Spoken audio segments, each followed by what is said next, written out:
Janganlah lengah. Imam Ahmad berkata bahwasanya Nabi Shallallahu Alaihi Wasallam nikah dengan salah seorang istri beliau. Ia dibawa ke rumah beliau dan diadakan walimah secara sederhana. Beliau undang segenap sahabatnya ke rumah, sedang makanan yang tersedia hanyalah sedikit, sampai-sampai mereka jelati makanan yang berupa cairan, akibat gandumnya sangat sedikit. Mereka pun menikmatinya sambil membicarakan kesederhanaan walimah tersebut. Sedang beliau tengah sholat, maka sehabis sholat beliau pun menanyakan pembicaraan mereka. Lalu dijawab oleh mereka, yang kami bicarakan adalah tentang rezeki. Kemudian beliau Shallallahu Alaihi Wasallam bersabda, sungguh aku hendak menyampaikan suatu hadis dari Jibril. Sahut mereka, baiklah ya Rasul. Sabda beliau, Jibril bercerita kepadaku tentang kawanku, yakni Nabi Sulaiman. Ia sedang sholat di pinggir laut, lalu ia lihat seekor semut lewat. Di mulutnya ada selembar daun hijau, maka ia pun terperanjat. Kemudian seekor katak datang menghampirinya. Semut itu dibawa di atas punggungnya dan diselamkan ke dalam laut.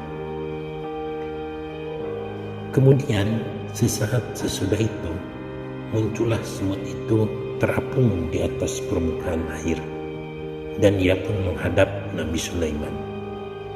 Ia dituntut supaya mengkisahkan perjalanannya tadi. Kemudian jawabnya, di dasar laut ada sebuah batu besar yang tuli. Di tengahnya ada seekor ular yang rezekinya diberi oleh Allah lewat aku, daun yang aku bawa.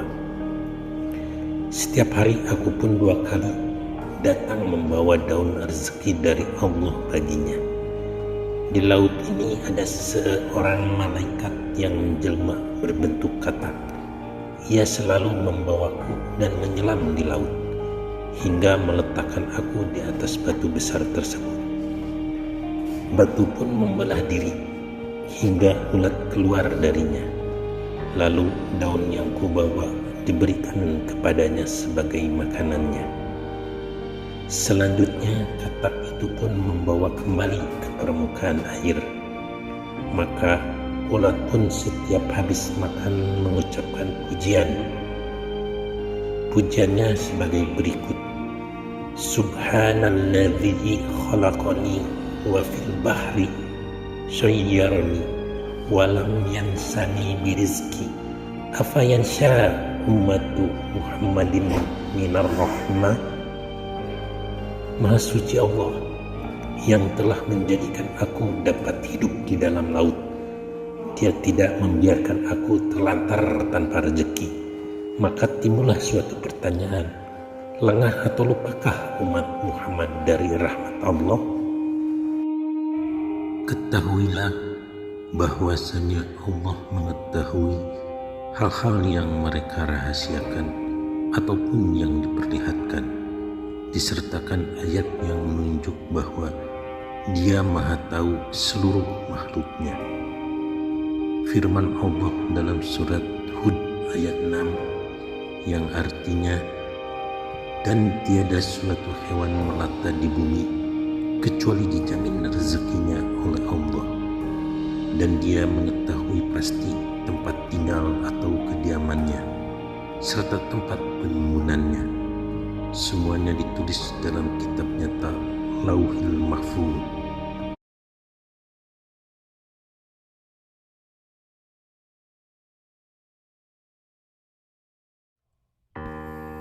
Dijelaskan bahwa Imam Az-Zahidi hendak membuktikan keyakinan yang mantap dalam hal rezeki. Untuk itu ia mulai menjelajah bumi, menuju bukit, kemudian masuk ke gua dan duduk di sudut gua tersebut. Di dalam benaknya ia berkata, aku hendak mengamati cara apakah Allah memberi rezekiku di tempat ini.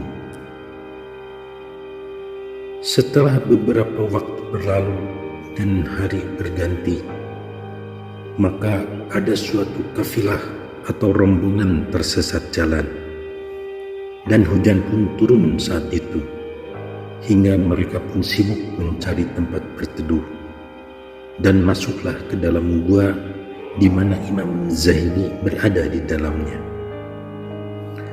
Dan mereka pun melihatnya. Mereka bertanya, hai hamba Allah. Imam Az-Zahidi pun tidak menjawab. Lanjut mereka, kemungkinan ia kedinginan dan tidak mampu berbicara.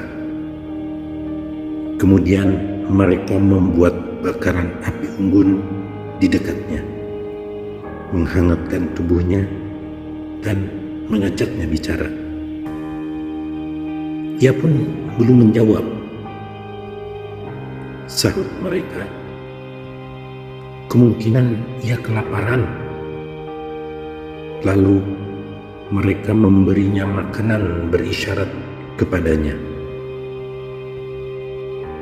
Sedikit pun ia tidak mengambilnya. Sahut mereka pula, hal ini akibat lama ia tidak makan suatu apapun. Lalu dimasakkan susu hangat supaya ia mau makan. Juga kolak manis diberikan kepadanya.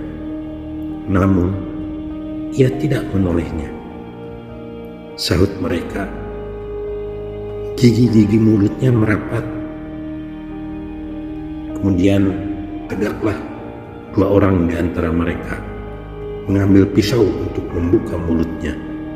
Selanjutnya ia disuapi sesuap makanan ke dalam mulutnya.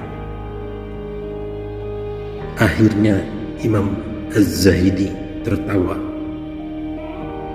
Sahut mereka berdua, sudah gilakah Anda? Jawabnya, tidak, aku sekali-kali tidak gila. Hanya aku ingin membuktikan sampai sejauh mana Allah menjamin rezekiku. Maka aku pun tahu pasti bahwa Allah pasti menjamin rezekiku dan rezeki hambanya.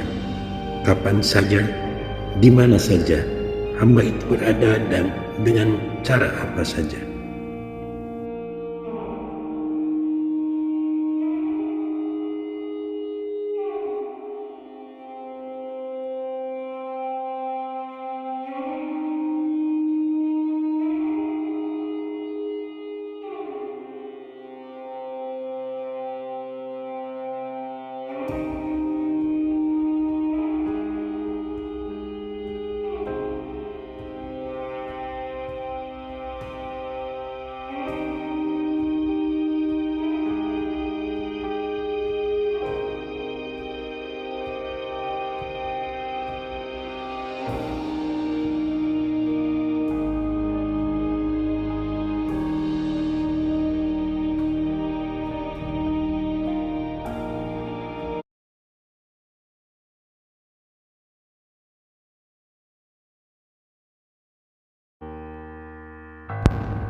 Diceritakan bahwasanya Ibrahim bin Adham mau bertaubat dengan sebab pada suatu hari ia pergi berburu. Kemudian ia berhenti di suatu peristirahatan. Ia keluarkan bekal bepergiannya untuk sarapan. Di tengah-tengah menikmati makanan tersebut, tiba-tiba seekor burung gagak datang, langsung memungut roti dengan paruhnya, kemudian terbang kembali. Dengan perlakuan burung gagak yang demikian, ia pun heran dan langsung pergi membertutinya, hingga burung gagak itu melewati bukit, lenyaplah burung gagak itu dari penglihatan Ibrahim. Namun Ibrahim terus mendaki bukit dan mencarinya. Kemudian terlihatlah burung gagak itu dari tempat jauh.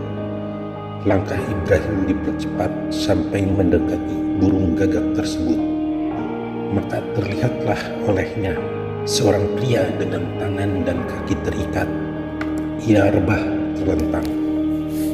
Selanjutnya Ibrahim turun dan langsung melepas ikatannya.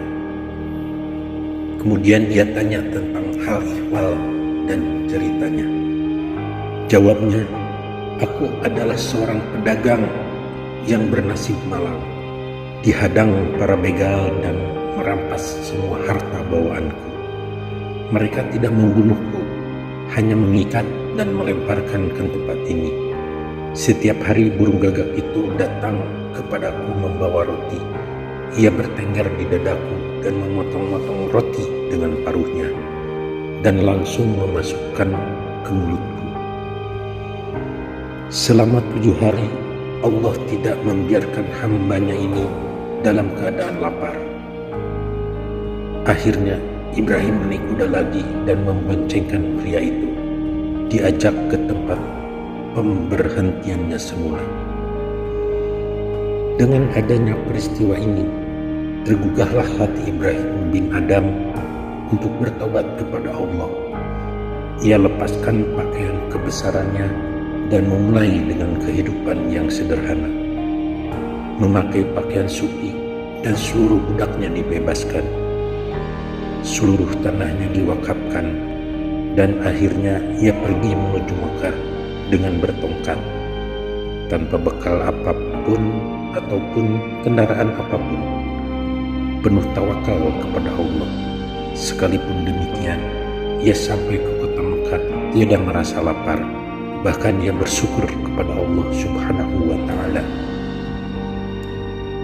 Hatim Al-Asyam menjelaskan bahwa tawakal itu ada 4 bentuknya, yaitu 1. Tawakal atas makhluk, 2. Tawakal atas harta, 3. Tawakal atas diri sendiri, 4. Tawakal kepada Allah. Tawakal atas makhluk yaitu seseorang berpendirian, sepanjang ada si anu maka tiada kesulitan atau kesedihan bagiku. Tawakal atas harta yaitu seseorang berpendirian, sepanjang aku punya harta banyak maka tiada bahaya sedikit pun yang menimpa diriku. Tawakal atas diri sendiri yaitu seorang berpendirian, selama tubuhku sehat maka tiada kekurangan sedikit pun bagiku. Dan tawakal kepada Allah yaitu seseorang berpendirian, tidak peduli diriku menjadi orang kaya atau miskin, sebab Allah selalu menyertaiku. Dialah yang menjaminku dengan cara yang Dia kehendaki.